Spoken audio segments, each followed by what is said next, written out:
Madame la présidente, monsieur le ministre d'État, monsieur le président de la commission, madame la rapporteure, mes chers collègues, l'article 1er de la Charte de l'environnement, texte de valeur constitutionnelle, garantit à chacun de vivre dans un environnement sain, équilibré et respectueux de la santé. Ce droit est garanti en premier lieu aux êtres humains. Or, que cela soit en métropole ou en outre-mer, comme le rappelait notre collègue Karam à juste titre tout à l'heure, ce n'est pas le cas pour tout le monde. La situation de l'eau n'est pas bonne, il faut avoir le courage de le regarder en face. Ayons en tête ce que déclarait récemment Que Choisir en 2018 en métropole. Je n'ai pas les chiffres pour l'outre-mer, donc je ne pourrai pas être plus précis. 2,8 millions de personnes boivent une eau contaminée, pesticides, nitrates. Nos engagements et nos obligations européennes, les engagements que nous avons pris en 2015 à l'ONU sur ce qu'on appelle les ODD, les Objectifs de développement durable pour 2030, et le ministre d'État a rappelé tout à l'heure l'ODD 6, qui fait partie de ces 17 ODD pour lesquels nous avons souscrit, nous incitent, doivent nous conduire, tous ces engagements, toutes ces obligations, à être extrêmement proactifs sur ces sujets. Nous ne pouvons ni admettre ni tolérer cette situation.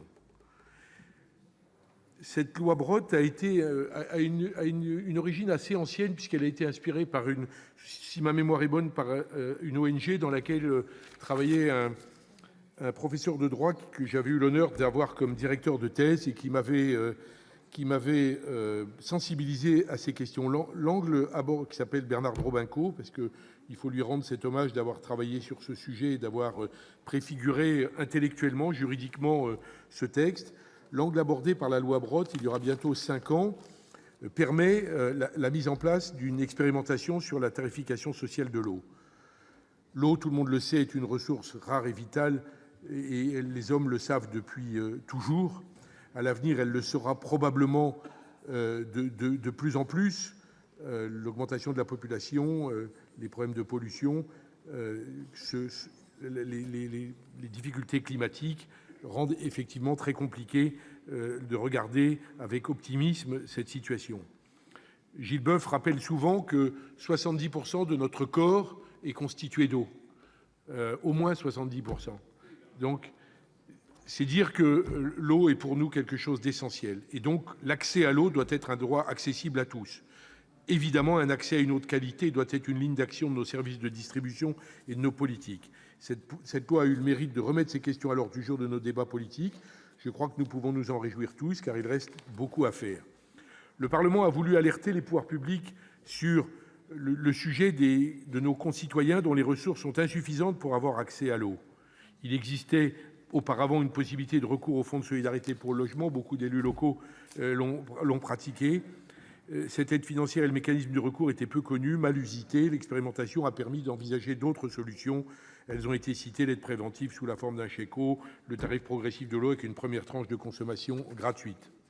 Mes chers collègues, cette expérimentation devait prendre fin en 2018. C'était peut-être, si j'ose dire, le prix à payer pour avoir cette première étape. Mais au regard de ces résultats, nombreux sommes-nous, et je crois des déclarations de chacun sentir une certaine forme de généralisation de cet avis. Cette loi doit être généralisée sur notre territoire national. Comme cela a été dit par les auteurs et par la rapporteure, que je salue, nous manquons de recul pour juger de la pertinence des dispositifs. Les décrets concernant les villes choisies pour l'expérimentation ont tardé à être publiés.